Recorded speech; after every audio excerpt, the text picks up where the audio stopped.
Welcome to my budget deck channel where I try to make decks as cheap and playable as possible. So if this is something you'd be interested in, then why not subscribe? Today I have had a look at a deck that has been kind of forgotten, has been lost in the depth of Yu-Gi-Oh history, because this deck actually was quite good and came out at the start of the pendulum mechanic kind of, but it wasn't really used for the whole pendulum mechanic. Instead it had been used as a floodgatey kind of deck, even though the deck really didn't come with many floodgates, or any for that matter, no matter how we want to see it.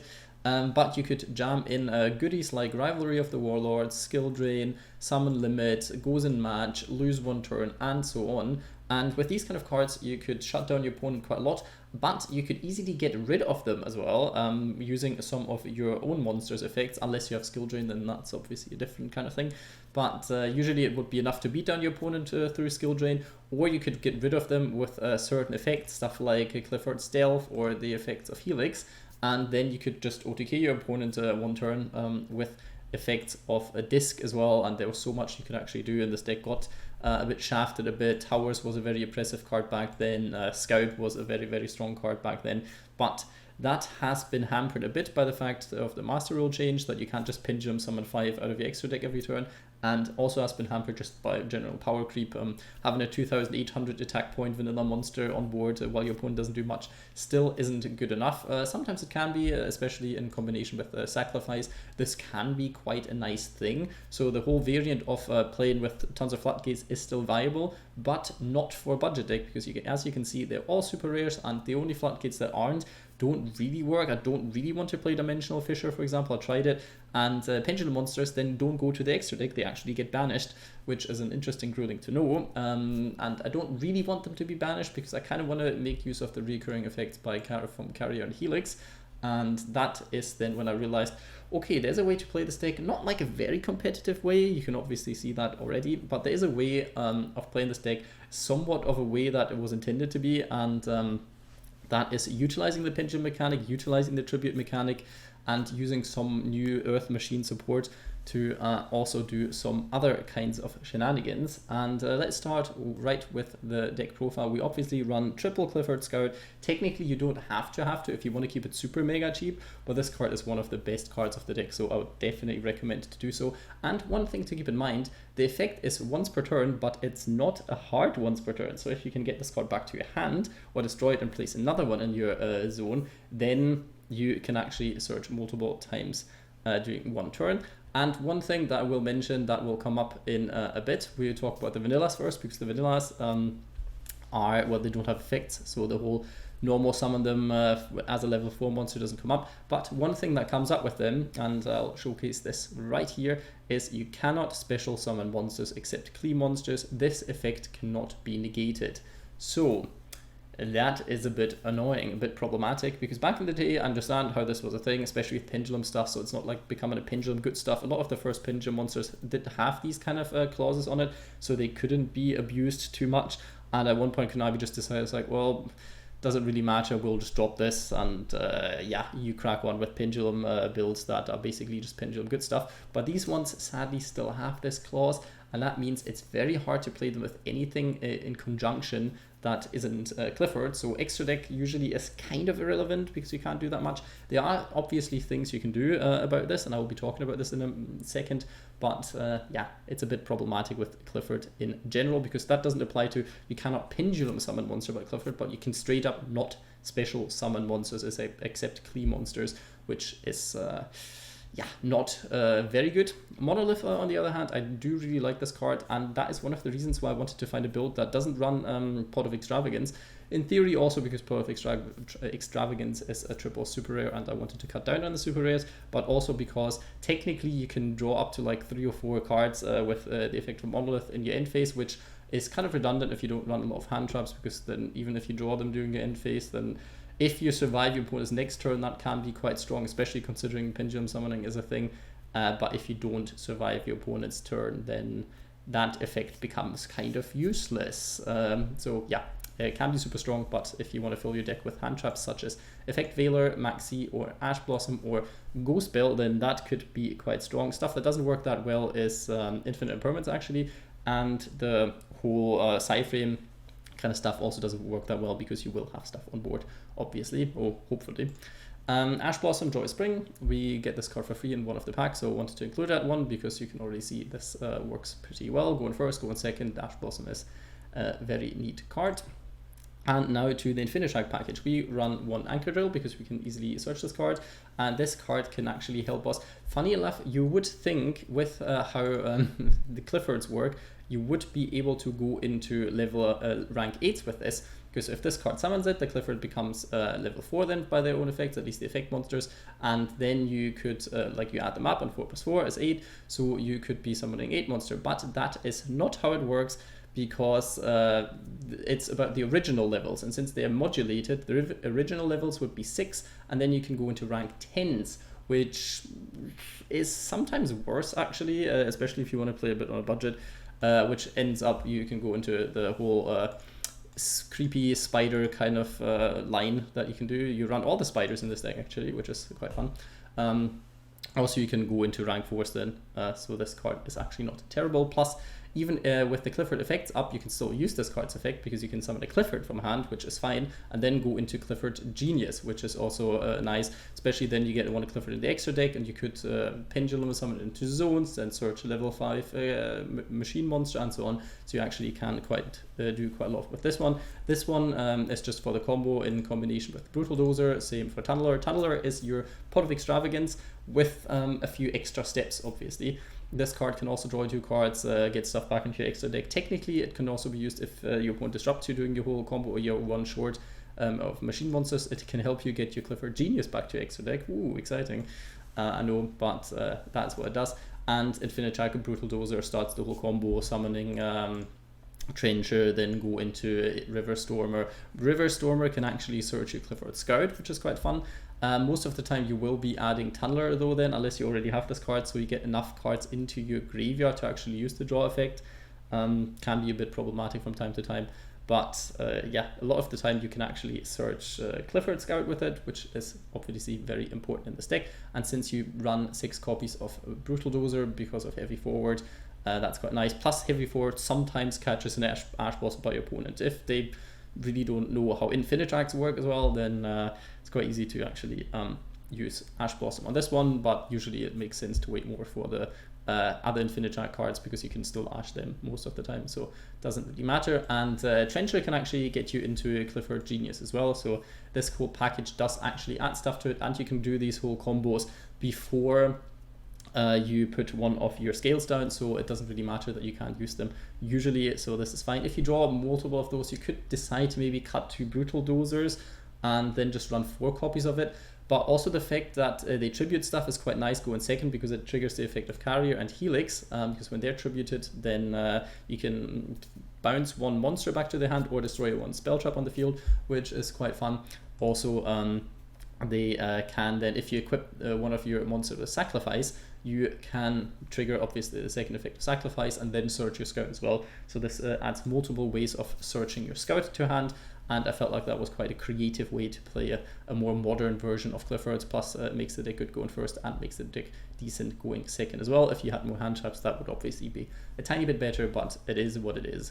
1 Apoqliphort Towers. This card has significantly lost power, because now that Link monsters are around, this whole not be affected by monsters original rank and level is lower doesn't matter at all. Nightmare Nightmare Cerberus can actually easily get rid of this card, which is a bit annoying. Actually no, I think that's special summon monster, isn't it?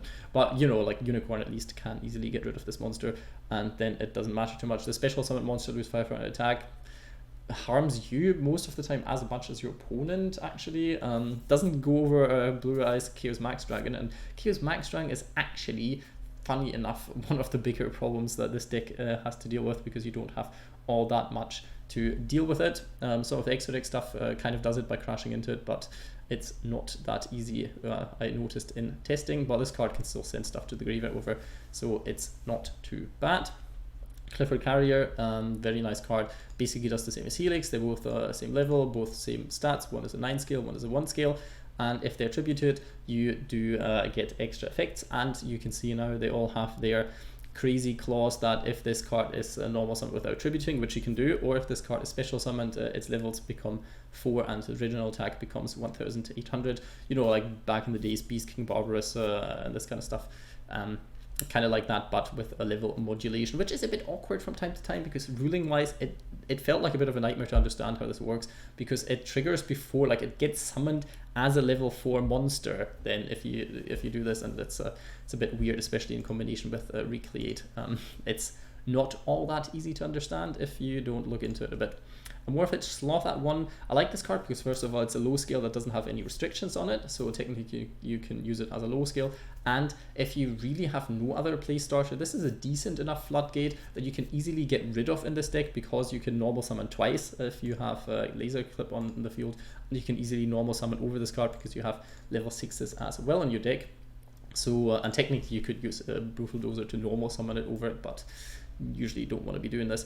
But this card can be quite nice. You pendulum summon one monster, then tribute summon this card, and you're off to go. Your neither player can special summon monsters from the extra deck, which can be somewhat strong. You could bump this card up. You could technically also run Amorphage Infection, then run 1 or 2 more Amorphage monsters, because when if a monster in your hand or that you control is tributed, which is quite fun, or is drop a battle actually, or card effect, which can also be nice to gain more resources. It's just a monster, it's not a Qliphort not an Amorphage monster, then you can search one Amorphage card from your deck to your hand, and that's quite an easy way to get to Sloth, because this card tributes, you want to tribute summon your Qliphort monster, so running Amorphage Infection can actually be somewhat funny, but can also be a bit bricky because it doesn't really do all that much, and you can't pendulum summon the Morph just because you know, Qliphort effects and stuff, so it's not that useful.